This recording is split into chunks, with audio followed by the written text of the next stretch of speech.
Assalamualaikum warahmatullahi wabarakatuh.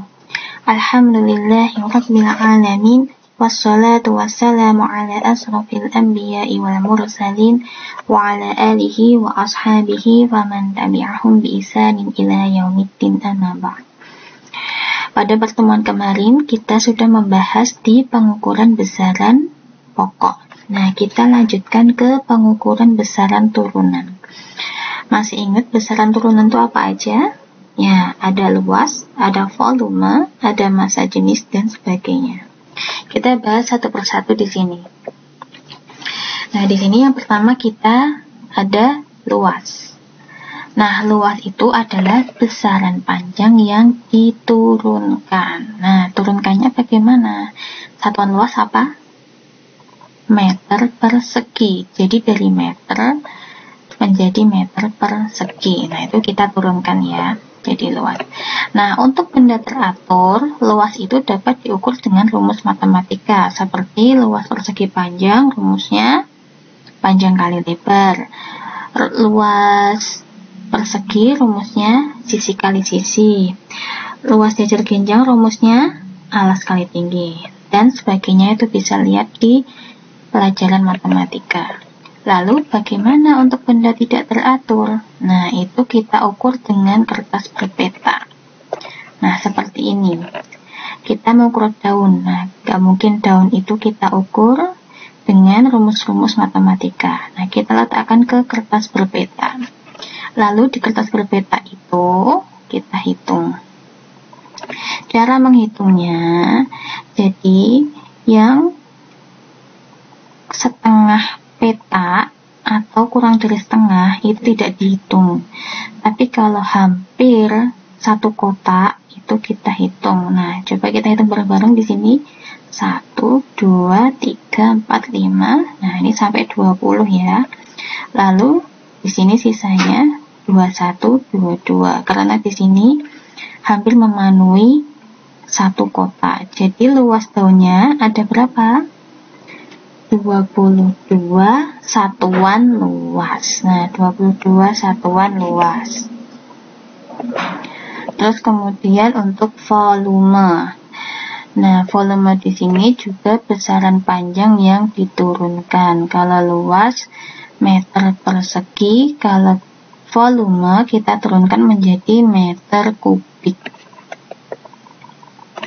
Untuk benda teratur itu juga dihitung dengan rumus matematika. Nah, itu bisa dicek di pelajaran matematika.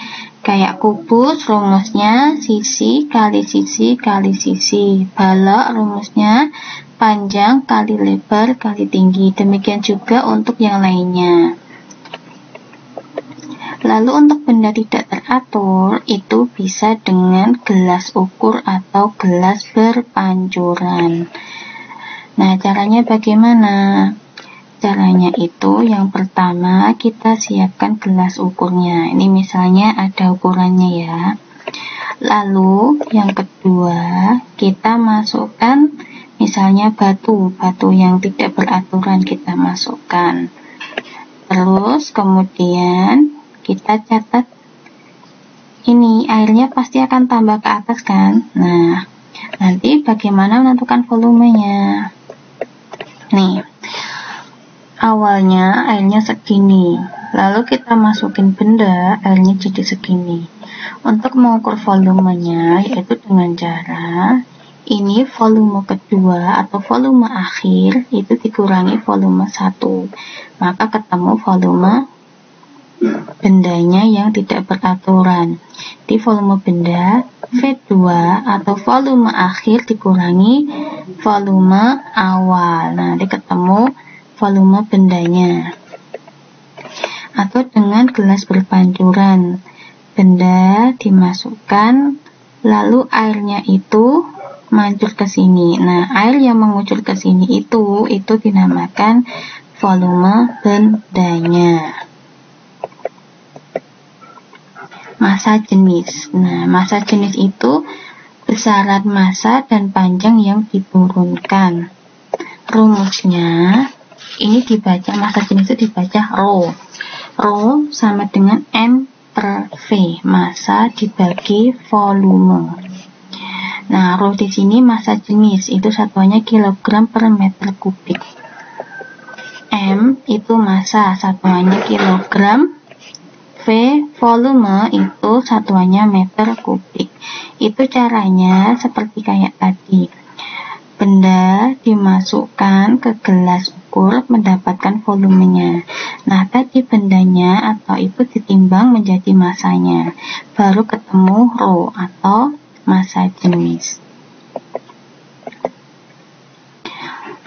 Terus kemudian besaran turunan yang berikutnya ada laju pertumbuhan. Nah, laju pertumbuhan itu bisa kita praktekkan di pertumbuhan tanaman kecambah.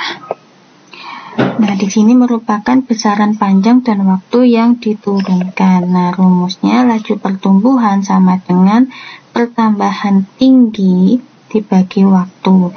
Jadi misalnya kita mengamati tinggi suatu kecambah, hari pertama tingginya sekian, hari kedua tingginya sekian. Nah, kemudian kita cari selisihnya, itu merupakan pertambahan tinggi. Lalu waktunya itu ya 2 hari itu.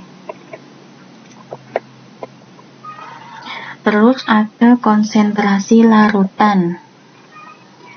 Konsentrasi itu merupakan kepekaan suatu zat dalam larutan. Nah, itu contohnya kalau kita melarutkan gula ke dalam air. Nah, rumusnya konsentrasi itu massa terlarut dibagi volume pelarut. Massa terlarut itu contohnya gula pasirnya berapa gram. Volume pelarut, nah itu airnya. Kayak gitu, terus nanti baru dibagi ketemu konsentrasi larutan. Dalam pengukuran pasti ada suatu kesalahan. Nah, kesalahan pengukuran itu ada 3 macam. Yang pertama ada kesalahan umum, yang kedua ada kesalahan sistematis, yang ketiga ada kesalahan acak. Nah, kesalahan umum di sini itu merupakan kesalahan yang disebabkan pengamat kurang terampil dalam mengukur dan menggunakan alat ukur. Nah, contohnya di sini ada seseorang yang mengukur kayu. Nah, ini mengukurnya itu harusnya dari mana? Dari angka 0, bukan dari angka sini. Masa ngitungnya dari angka besar ke angka kecil, kan ya nggak mungkin. Terus kesalahan sistematis itu meliputi kesalahan kalibrasi. Kalibrasi itu apa? Kalibrasi itu nilai skala pada alat itu alatnya tidak tepat. Jadi kalau digunakan itu selalu salah.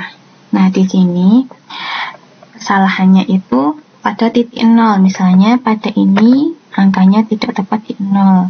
Padahal ini belum digunakan. Masa angkanya sudah sampai ke sini. Dan ini juga ini 0,02, padahal di sini belum ada bendanya. Terus ini juga alatnya. Jadi kalibrasi itu istilahnya di-nolkan dulu. Nah, nanti dicoba-coba sampai ketemu bendanya itu menghasilkan ukuran yang sama.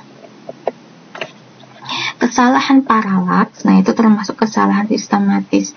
Itu kesalahan yang terjadi karena pembacaan skala pada sudut pandang yang salah. Nah, contohnya ini membacanya itu dari ke sini hasilnya pasti beda, ke sini melenggok sini. Terus dari ke sini ke sini. Nah, yang benar itu adalah yang lurus. Ini ya. Jadi yang benar adalah mata ini. Selain ada kesalahan kalibrasi, titik 0, paralaks itu kesalahan komponen alat. Nah, kesalahan komponen alat itu disebabkan karena kerusakan komponen alat yang digunakan. Kesalahan acak itu terjadi fluktuasi pada kondisi pengukuran. Fluktuasi itu misalnya ada kenaikan, ada naik turun. Misalnya hasilnya bisa 0, kemudian bisa 2, bisa 3, balik lagi 2, nah itu terjadi fluktuasi. Nah, fluktuasi itu misalnya perubahan tekanan udara di sekitar tempat memanaskan air, itu beda-beda. Tugas kalian, kerjakan soal uji kompetensi pilihan ganda dan uraiannya di buku tulis. Kalau ada soal hitungan, itu silakan caranya ada diketahui, ditanya jawab. Itu dikumpulkan maksimal Sabtu jam 9 malam. Barakallahu fikum wa jazakumullahu khairan. Wassalamualaikum warahmatullahi wabarakatuh.